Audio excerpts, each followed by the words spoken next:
হয়েছে রাজনৈতিকভাবে। আমার লড়া যদি 90% পায় কটন কলেজে অ্যাডমিশন না পাই কিয়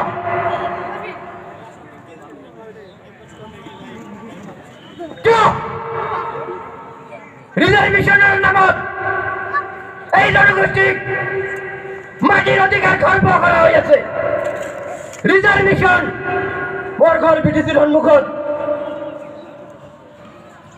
আজি মই যে জায়গা থিয় হয়ে কথা পাতি আছো ইয়াক মোৰ নিচিনা যুৱক সুযোগ্য যুৱক বিধায়ক খেলিব নোৱাৰে কিয়? এয়া ৰাজনৈতিক ষড়যন্ত্ৰ। এনেকুৱা মিটিং পাতাৰ দৰকাৰ আছে নে নাই কওক? আমি জানার দরকার আছে না নাই কওক? আমি জানার দরকার আছে না নাই কওক? আমাকে শিক্ষার পৰা বঞ্চিত কৰা হয়েছে, মাটিৰ অধিকাৰেৰ পৰা বঞ্চিত করা হয়েছে। এইবার কিন্তু বঞ্চিত আমি নিজে নিজে হওয়া নাই।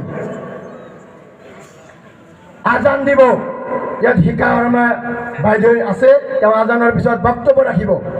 ইয়াৰ পৰা আপোনালোকে মেছেজ লৈ যাব লাগিব। আজি অসমীয়া জাতিক ডিঙিত চেপি ধৰা হৈছে। অসমীয়া জাতিটোক নিষেধ কৰাৰ যে ষড়যন্ত্ৰ চলিছে, অসমৰ ৰাইজক বিভিন্ন জনগোষ্ঠীৰ মাজত ভাতৃঘাতী সংঘৰ্ষ লগোৱাৰ ষড়যন্ত্ৰ আজি নতুন নহয়। ভাৰত স্বাধীন হৈছেৰ পৰাই চলি আহিছে ৰাজনৈতিকভাৱে।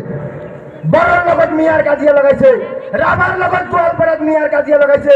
এইবাৰ কোচ ৰাজবংশীৰ নামত মিয়াসকলক কাজিয়া লগৰ কাৰণে ক্ষমতাবোৰ ঘোষণা কৰা হৈছে। গতিকে বহুত ক'বলগীয়া আছে, সময় যিহেতু কম। আজান দিব আৰু ইয়াত কথা হৈছে মই মিয়া নহয়, আমি অসমীয়া। আমি অসমীয়া হৈ ভাৰত স্বাধীনৰ পিছত আজি ৭৪ বছৰ থাকিলোঁ। একমাত্ৰ অসমীয়া পৰিচয় লৈ আমি ৭৪ বছৰ থাকিছোঁ। বড়োৰ নাম আমাৰ অসমত কোচ ৰাজবংশী নাম আছে। সেইটো কি নাম ভাই? কোচ ৰাজবংশী, ৰাভা, বড়ো, কাৰ্বি, মিচিং, তিৱা, গাৰো, এইবিলাক অসমীয়া নহয় নেকি? কিন্তু অসমীয়া থকাৰ পিছতো তেওঁলোকৰ জনগোষ্ঠীয় পৰিচয় কিয় দিব লগা হৈছে? কিয় দিব লগা হৈছে? আমি মুছলমান হৈ জীয়াই থাকিব নিবিচাৰো অসমত। আমি সংখ্যালঘু হৈ জীয়াই থাকিব নিবিচাৰো। আমাৰ ইয়াত নামাকৰণৰ দৰকাৰ হৈছে, জনগোষ্ঠীৰ প্ৰয়োজন হৈছে। নিজৰ কালচাৰ, নিজৰ আইডেন্টিটি দিব লগা হৈছে। আমি কোন হয় অসমত, নহ'লে অসমত থাকিব নোৱাৰে। আৰু নিজৰ অধিকাৰ, নিজৰ মাটিৰ অধিকাৰ, নিজৰ শিক্ষাৰ অধিকাৰ, নিজৰ ৰাজনৈতিক অধিকাৰ ইয়াত নাথাকে। অসমত ডিভাইডিং ৰাজনীতি চলিছে।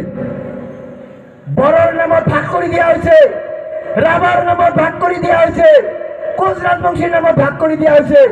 ইয়াত SCৰ নামত ইয়াত আমাক বঞ্চিত কৰা হৈছে। আমি জীৱনত ইয়াত MLA কণ্টেষ্ট কৰিব নোৱাৰো, দালালি কৰিব লাগিব মাত্ৰ। যিবিলাক দলে এইবিলাক কৰি আছে তেওঁলোকৰ ডিঙিত চেপি আমাৰ অধিকাৰ ল'ব লাগিব নে নাই? আমাৰো অধিকাৰ লাগিব, মিয়াৰ নামত লাগিব। যেনেকৈ অসমীয়া জাতিৰ ৰাভা, বড়ো, কাৰ্বি, মিচিং, তিৱা জনগোষ্ঠী, মিয়াও তেনেকুৱা অসমীয়া জাতিৰ এটা জনগোষ্ঠী।